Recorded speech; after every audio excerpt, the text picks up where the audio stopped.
Hello, Buttercup. How are you doing today? I hope you're doing well, because this book review is a bit different, because this is really for authors talking about the Trope Thesaurus. Now, I mean, if you're a reader and you want to learn about tropes, then please stick around if you are one of those readers. But this is really a authortuber book review of a nonfiction book for authors. I was recommended this book by the ad squad of the ad school that I am part of, and it's really just about learning what is the setup for specific genres.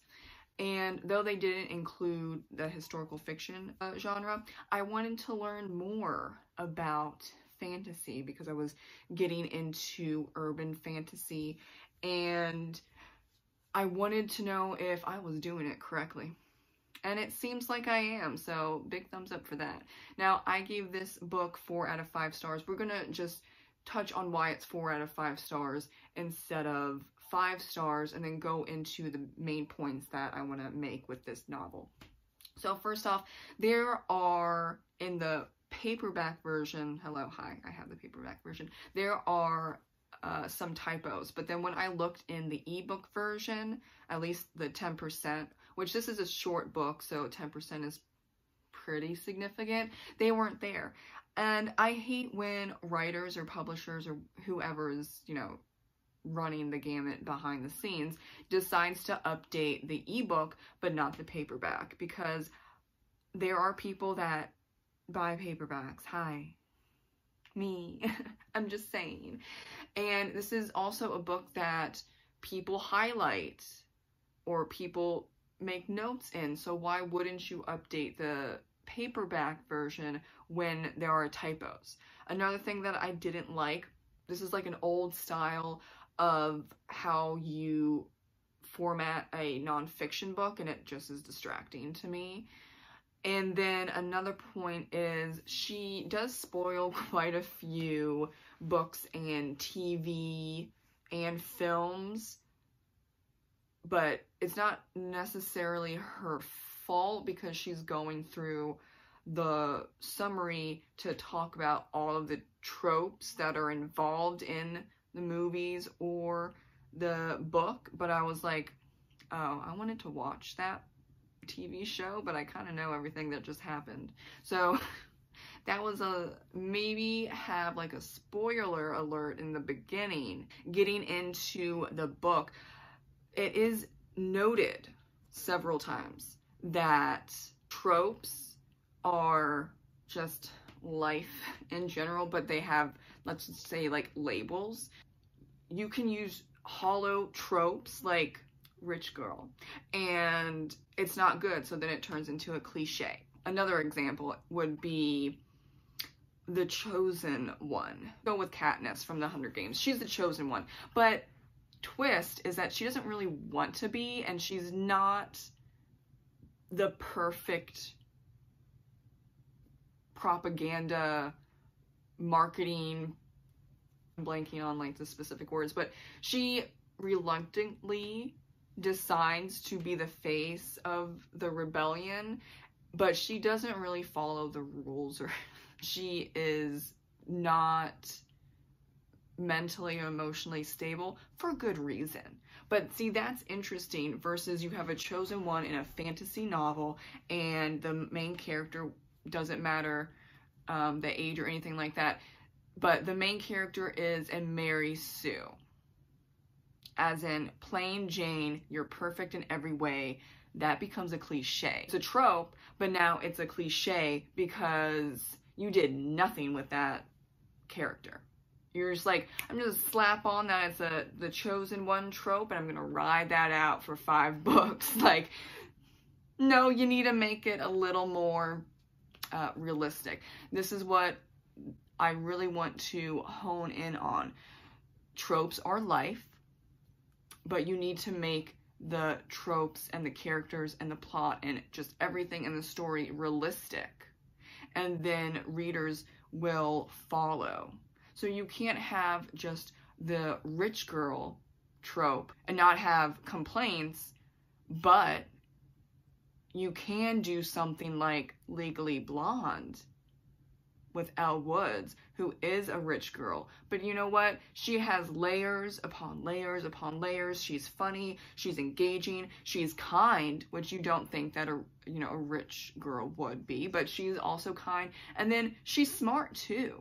And her goals, which is a really important point as well, her goals change when her ex-fiance rejects her and calls her stupid. So we do a whole reverse, and Legally Blonde, a classic. It's a classic flip of the cliche. You think that it's going to be just a rich girl thinking that she can go through Harvard and become a lawyer, and because she's pretty and she has all the money.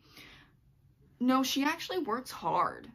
And yes, she can pay for Harvard like that, but she still has the smarts enough to get in, to pass with flying colors all those tests that she did. So don't just think tropes are automatically cliches. Don't think that tropes are just stupid marketing gimmicks, because tropes are real life, in a sense that you can look at me and you have, like, there's a list of tropes in the back with definitions. I can point out like half of them are related to me in some form or another. I'm like, damn, that's real life. I think people get wary, or they don't like the tropes because they have these definitions that you have to hit in order to make it a trope. And I understand that, I really do. I don't pick out tropes like some people will pick out tropes, more so like plotters will, and then they will write it into their outline and then they will go from there. I just unconsciously do it for the first draft, and then, you know, if I need something else, then I'll put it in the second or third draft. But I'm a pantser, and I seem to do this unconsciously. But this is just something that, like, you're going through life and you just see things and you see patterns of what you do, or your friends or family or strangers or politicians or whatever, and then you unconsciously understand that, oh, this is something that a lot of human beings do, whether good or bad. The writer, for whatever reason, is obsessed with the secret baby trope, but there's a lot of secret baby tropes, like in books, film, TV, real life. I know some people with the secret baby trope, like, all right, I'll give it to you. You think that it might not be related to real life, but it is real life, whether it's good or bad, and that's kind of just the humanity of it all, right? But that's why we, as readers, but also writers, or consumers of art or media or entertainment, it doesn't matter, will like things or not like things. And a lot of consumers of art and media, film, don't completely understand why they might not like something, but then, you know, when you press about it, then something goes wrong, like, oh, there's a Mary Sue for The Chosen One, and this main character, she was just boring. I can't relate because she has no flaws whatsoever. You know, you don't have magical powers and you can't save the world, but there are things that you relate to if you build a solid character that then is relatable, and that also has flaws, because every single person has multiple flaws and everyone has issues, and you can't just create a character that has none of those. That becomes a Mary Sue, becomes boring, it becomes cliche, and people don't really like cliches. And also noted in the first chapter is you can't escape tropes, just like you can't escape life. Oh, you know, sometimes you try with drugs and all that stuff, but even that's part of life. So I do want to read parts of the, you know, Welcome to the Trope Thesaurus, because that is really important just to jump in, because Like I said, I don't manually write out all the tropes, and I don't even look at books that way. I might like, oh, the chosen one is Katniss or some other novel or film. That's a really big trope. At least I can figure that one out. And then also the like historical fiction or romance, it's, oh, there's only one bed. Like those are the ones that I really know for sure. But there are some that I was like, oh, that's a trope. Oh, there's a word for that.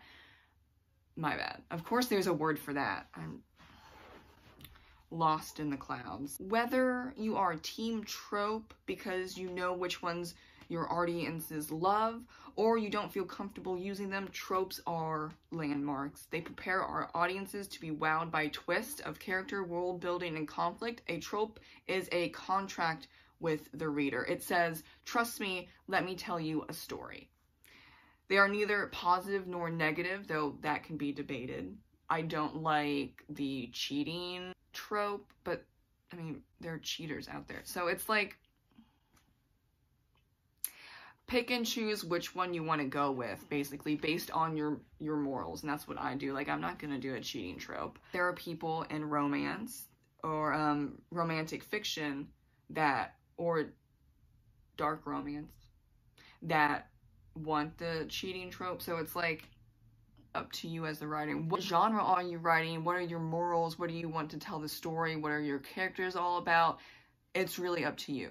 So I would say there are the caveat to there are no positive or negative tropes. It depends on the person, the writer, and the reader, and the genre. Because if you put a cheating trope in a happily ever after, that's not going to fly for the most part for capital R romance, for example.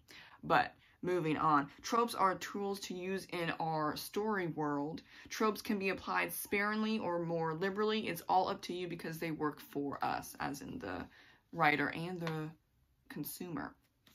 And working with storytellers about tropes, I've met some who love them, some who hate them, and some who just aren't sure what to do with them. Whether you use tropes in your work, they are inescapable in the wider storytelling world and basically in real life too. Honestly, today's movies, series, and computer games are chock full of tropes. Why is that? Tropes provide conflict. That Breaking Bad episode that had your drop, a trope did that. The Disney Plus Star Wars Mandalorian series that had my family hooked each week. It's a trope. Stories need conflicts like plants need water, or else I don't know what you're writing. An essay. But even in essays, there's some type of conflict because you are talking about a theory that you are now arguing for. And that's the same in real life. Life sucks sometimes, and then you die. But in between there's a lot of shit going on.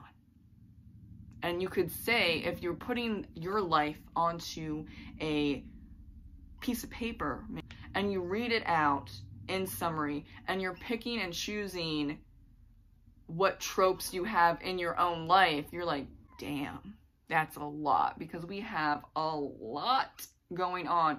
We are labeling our life. We're doing a story, like a memoir of our life, and you read it through, and so you're writing down all the tropes, which is just like your life story. When you're writing stories or you're talking about the language or the myths or a particular culture, there are things that you've narrowed down and now you have a definition for. That's what tropes are all about. But as you're going through your life or someone else's life, you're not thinking about tropes. You're not thinking about labeling things unless you're in therapy. And even then, maybe you don't want to label some stuff because you're not ready to. Because, you know, that's trauma therapy in a nutshell, isn't it? I know, because I've been through it. It's a lot of work. But really think about tropes and storytelling as kind of going through a life story, which is basically it. And that's why a lot of people, or probably the majority of people, read or consume film because they want to escape, they want to be entertained, they want to learn something, they want to consume art and support the artist, and they want to have their mind blown, right? In whatever way that might be. Now, if you are trope phobic, which I used to be, you might be surprised at the invigorating effect that they have when employed correctly. And if you don't plan on using a trope, guess what? It's unavoidable, like I've been saying for these past 18 minutes. Tropes are the gears behind every single story ever written or spoken. It's even in the favorite song you can't get out of your head. So how do we use tropes skillfully and correctly in our storytelling? By using them to create multi-dimensional characters and plots to increase conflict. Since you can't escape use tropes, you might as well learn how to use them and make them do the heavy lifting for every story you create. I changed one aspect of my urban fantasy detective book series to make it more to market, or what would be a reader expectation, or what the genre is expected of. And that was changing it from third person to first person. And I had more fun because it was like I was Tessa and I was experiencing this magical world with magical murders and a vampire and fairies, you know, putting around, being ultra dramatic. It was hilariously fun. And so that is the question. Why would urban fantasy, 95% of urban fantasy, be in first person? Because it's hilariously fun to be the main character because you're reading in first person. Sorry, there's a fluff. And you're going through this situation, this genre, this story as that character, and magic is fun.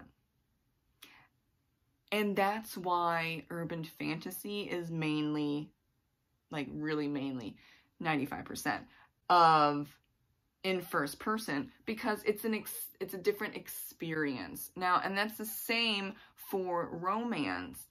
It's a happily ever after or happily ever after for now. If you did not write either of those two things at the end of the novel, it's not capital R romance genre. Why? Because that readers want, they are reading romance for the expectation that has already been set up for the romance genre, that everything works out in the end. Whether you agree of who gets with who, different matter. But it's a happily ever after, or happily ever after for now. If you don't end that, then it's romantic fiction, and that's Nicholas Sparks. So the question and the easiest example really is romance. If you don't have a happily ever after or a happily ever after for now, then you're not capital R romance genre. And then why would you label it? Because you're going to get 1 and 2 stars, and you're probably going to get some very angry readers expecting what the genre was built on. Those 2 points that I've made multiple times. It's an HEA and HFA, whatever. I'm bad with acronyms. I know the HEA though, because that's like all over the place. But more so recently, happily ever after for now. So that did change, because there was just happily ever after, but now we've got a happily ever after for now. Genres do shift in certain ways, and that is fantastic. And also new genres are created. Cozy mysteries. Agatha Christie basically created cozy mysteries, but then there was a bit of a dip, and then it jumped back up, and now it's specifically what you like. You have to hit these specific tropes for it to be a cozy mystery, or else you're gonna have 1 or 2 stars, maybe 3 stars, that are disappointed, because that's what the genre is. You don't have to be specifically romance. It doesn't have to be specifically cozy mysteries. You can mix genres, and I forget what the term is, because people do it so much that there's a term now. Mashups. Okay, a few words about mashups. What's a mashup? It's fusing different genres into a storyline, which gives us a fresh take on tropes. The more divergent the genres, the more intriguing the trope mashup. So no one is saying that you can't have a science fiction novel and not have it be horror as subgenre. Absolutely not. Whoever says that, I don't know who you're talking to, but they're wrong. So I have a urban fantasy detective book series coming out. Urban fantasy is the main genre, and then we have detective agency mashup. We have the regular urban fantasy, and then we have the detective agency. The detective agency, you need a mystery, you need murders, you need victims, you need antagonists. And then, you know, the usual urban fantasy main character is usually a female, though there are some main characters that are male, like Jim Butcher's Dresden Files and the Iron Druid Chronicles by Kevin Hearn. Mainly, though, it's a female MC. It has some type of magic. It's in first-person point of view. There is a magical sidekick, or multiple magical sidekicks, and she, nowadays, is sassy. So, you hit those, well, then you got an urban fantasy novel. That's the expectation. And then you can do whatever else you want to do. I have decided that I want to do detective agency, so there has to be the whole mystery setup for the expectations of the genre. I've mashed those together, and we're going to have a fun, fantastic time with Tessa as main character, and Bloodsworth, the vampiric detective inspector, who goes around per the fairy queen and king of the other world to figure out magical murders so the humans don't, you know, they're a little testy. We don't want the humans to know what's going on, so that's why Bloodsworth is hopping around. He is assigned to the United States, so general United States. And along the way, goals change, the characters change, and the setting change. I used to think that it was a hindrance, right? That you had to do all these things. But when you look at it, when I wrote it out, not really particularly even knowing specifically what the usual genre tropes were, I hit all of them except the first person, and I just changed it, and it took like 3 weeks. It wasn't even a big deal. And I had more fun doing it. But that is extremely up to you. I still think that it's a piece of art. It's entertaining as well. As the creator, it's completely up to you. But what are your goals? This is very important, which is what you need to sit back. And what I had to do, sit back and think, are you going traditional or self-publishing? Okay, you're going to go with self-publishing. You need to realize that it's a small business. It is. And it's going to take time, money, and effort, as any small business does. And it's not going to shoot off the mark with your first book or second book or probably even third book. And then from that, what is the genre? Are you hitting the genre with your cover, summary, categories, 7 keywords within the KDP dashboard when you publish the book? And maybe like even your logo, though that's not really like the most important thing, but logos do help. Branding really does help. This book, nonfiction book, very helpful. Now that it's published, it's a product. And I know I had to come to terms with this myself. I know it's really freaking hard to grasp that your art is now a product. And now people are going to consume that product and like it or hate it. But it's kind of like, it's your baby. I call my books my book babies. I get it. I really do get it. But this is where the brainstorming, the thought process, the really like looking inwards and saying, am I doing this for a hobby? Am I doing this for a career? Am I doing it purely for the arts? And I don't mind if I don't get any reads or buys or anything like that. Am I doing it to make money? Which, good luck. Is that what you want to do with your life? That's really the question. I have figured out that I make art, and it's also entertaining art. I don't think that that is a bad thing. Art needs to be somewhat entertaining, or else people aren't going to consume it. And I'm not pulling out tropes and writing them down in the outline and then writing the book. I don't outline.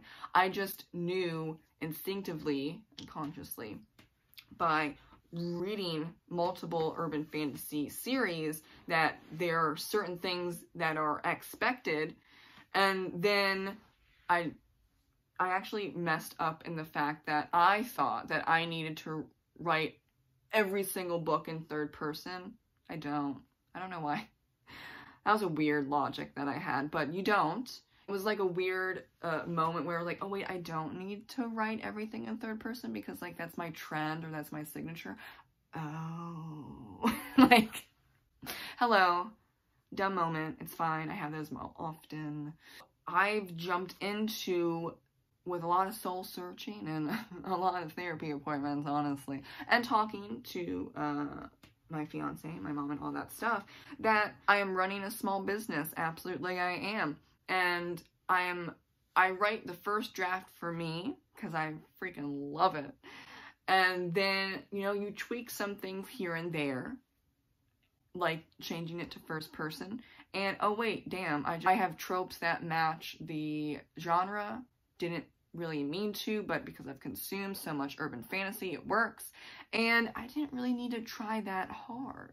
Now, there are some people that need to outline vigorously, and this would be a fantastic book for that because they need to have it written out with steps because they're just not pantsers. They need a step-by-step process. I don't think that means that it's not art. I don't think that means there's no imagination in there. They're coming up with the ideas. They just need to write it out in great detail. I know there are a lot of people that don't like that because it's not imaginative enough or creative enough, which, okay. But then I also see a lot of people crap on pantsers that like, oh, your stuff doesn't make any sense. I don't understand where the judging come from. Just, you know, do it on your own. No one writes the same, and no one's going to have the same idea of self-publishing. It really depends on what you want as an individual, what you want to do with your career, or maybe it's not a career.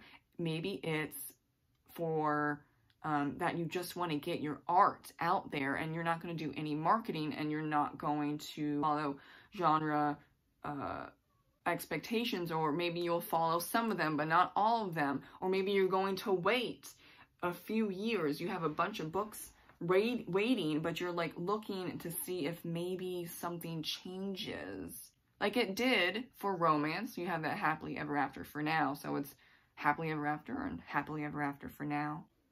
And or like, you know, for urban fantasy, now it's sassy main character where it used to be very serious, like demon slaying, vampire slaying, very serious, no jokes at all. Now it's changed to sassy main character, and there's even kind of like a little bit of a campy feel.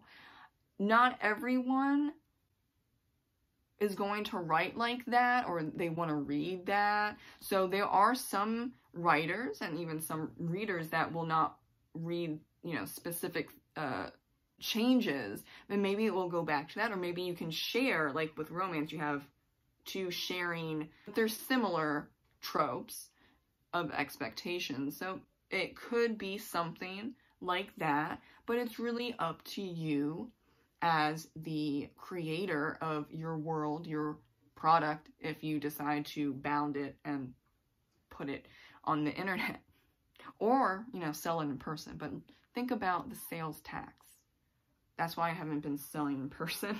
Side note, yeah, you need to look into sales tax, or else you're gonna get whacked by IRS.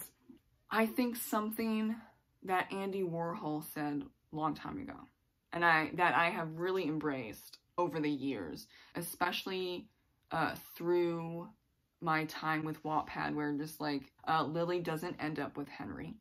And I got a lot of people saying jump off a cliff and die.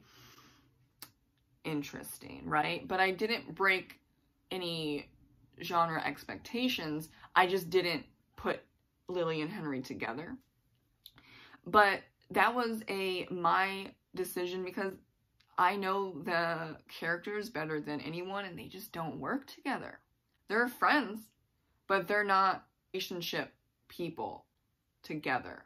Lily goes better with Clayton, and Henry goes better with Savannah. That is the artist's decision. These many decisions around tropes or genre expectations is expected to happen, or else you're going to get a crappy book. And that's why it's very important to note that multi-dimensional characters with a solid plot that makes sense.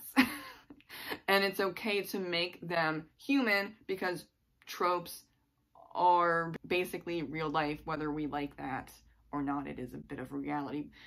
But going back to the Andy Warhol quote, I really diverted, but just think about this as we're talking about tropes. We're talking about product. We're talking about marketing. We're talking about what you want to do with your writing, whether you want to do it for fun or purely for the art, and maybe have like a little, like a cult classic, you know, type of thing.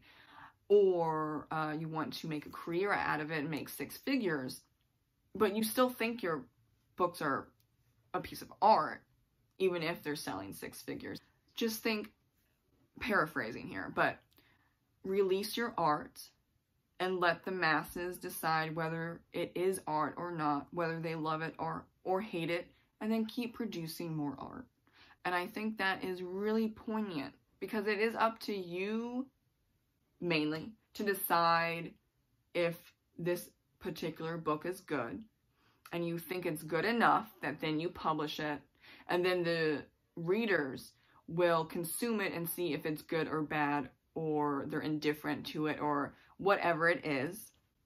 So you have 2 thoughts going on. You have the artist's truth and you have the reader truth, but they're subjective truths, because art, I mean, there are things that are fact, right? But creating art and storytelling, subjective, if you like it or not.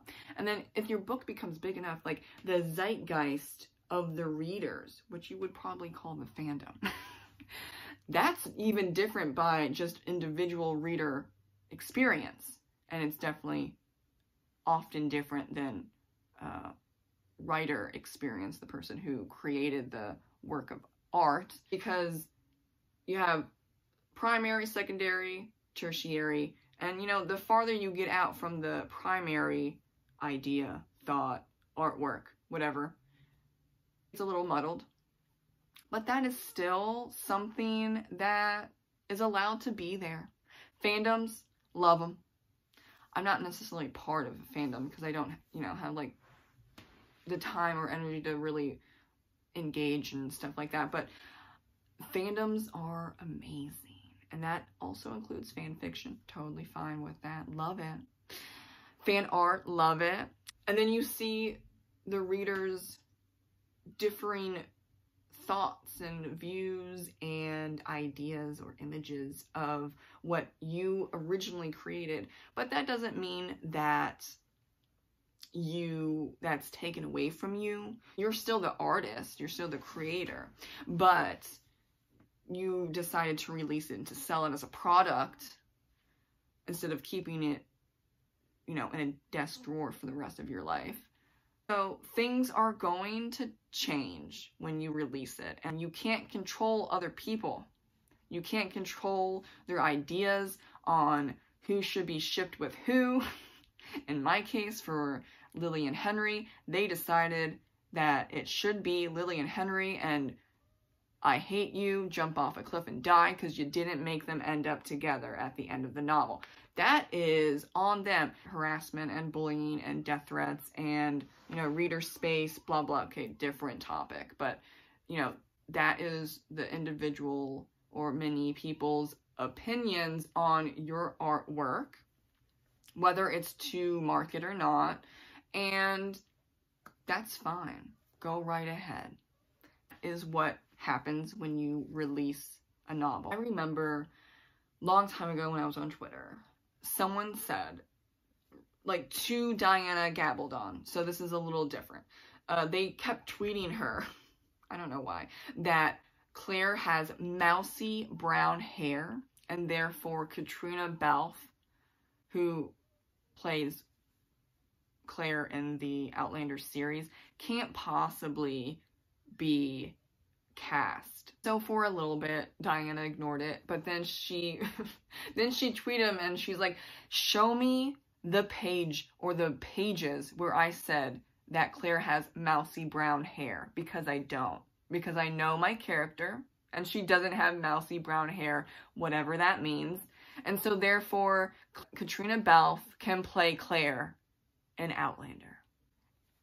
Silence. So there are some things that readers get wrong, but there are also some things that writers get wrong. You know why? Because we're all human, and we are consuming art to try and understand the human condition, feel like we're being heard or seen, or relate in some way to the art, or to escape a stressful life or day or a few hours, want to be entertained, because what else is there to do when you go to work, you take care of your family, you take care of yourself, you have downtime. What do? We've already worked ourselves all day. We want something else, and that's entertainment. And what is that? That's music, that's film, that's literature. And that's what makes humans so amazing. We're not just surviving, we're not just working, we're not just reproducing, we're not just, eating and drinking so we don't become dehydrated and starve and die. Well, that was part of the survival. But, we are more. We have a consciousness. Joseph Campbell had a really poignant, fascinating, very true quote in one of his books, Myths to Live By. It's somewhere around here. He said, human beings are the only animals that understand that we're going to die. And then everything else around the idea, the realization that we're going to die, however it happens, and we don't know how, and we don't know when, falls on us to cope and figure out in some way or another. That's why we have religion, that's why we have myths, that's why we have legends. We are going to die, and we've realized that. So what happens from birth to death, everything in between? We're trying to figure it out, but we're not going to figure it out. So then, we have religion, like I said, we create stories, we create arts to understand and to relate. And I think that is why art is so important. Even art that is created for entertainment, I still think that, in a way, for example, South Park is art. In a way, hairstyling is art. In a way, cooking is an art. There are a lot of things that you wouldn't think are pieces of art, but the passion and the time and just putting your all into something to create an item or items that are beautiful and aesthetically, that's a philosophy, like what is beautiful, aesthetically pleasing, fine, depends on you, of course, but overall, what is that creation and how do we relate to it? And of course, we're going to share it, or we're going to sell it, or we're going to do a combination of both, or we're just going to chuck it into the trash because it's not good enough. I don't know. That really depends on the person, but I think that is what makes life so amazing and fascinating, and I love it, and I love that we do have art to cope in various ways, and that's perfectly acceptable. And I think that's one of the big reasons for art, is to relate and to cope in any way, shape, or form that we need to do as individuals, but also as artists. And I don't think that selling your product or wanting to add extra tropes makes the art less. you wanting to just write and have a good time and not publish it all, that's still art. It's valid. Everything is valid, and I don't understand, and maybe I'm not gonna, totally understand, because it's per the individual, but the people on both sides clashing and threatening each other on Twitter or TikTok, like, I don't think that's necessary. Just, let people do what they want to do. And, if you want to not include 3 tropes that you think are not morally correct, which I do all the time, by the way, into your novel, that's fantastic. Do that. It's your piece of art, and you're just working on specific details or specific ideas to then create conflict and to make it realistic. I think that's the most important thing. Make your books realistic. And if it's easier for you to see a whole list of tropes and you're like, wait, that's already there, that's there. Oh, I could add that one in and I already have an idea, and oh great, now I have a complete story. Fantastic. You've just created a piece of art that you also are proud of and you enjoy, and whether you or not you release it, you've created something amazing. You've just created something, and that's a huge feat in and of itself. How many people say that they're going to paint a portrait or sculpt or write a sci-fi novel or create a music video? There are so many people that say they want to, that they're going to eventually, but they never do, but you did. And be proud of the fact that you did what you wanted to do. Whether you have the camps of going completely to market and doing every single trend that there is known to man and outlining the crap out of everything so you have 15 tropes and you're not missing a beat, or you just write it out. You don't even know what's going on. You write and who knows but it's beautiful to you, and you're not going to publish it. But you go back on occasion and you read your chapters in this novel and you're like, I'm so proud of myself.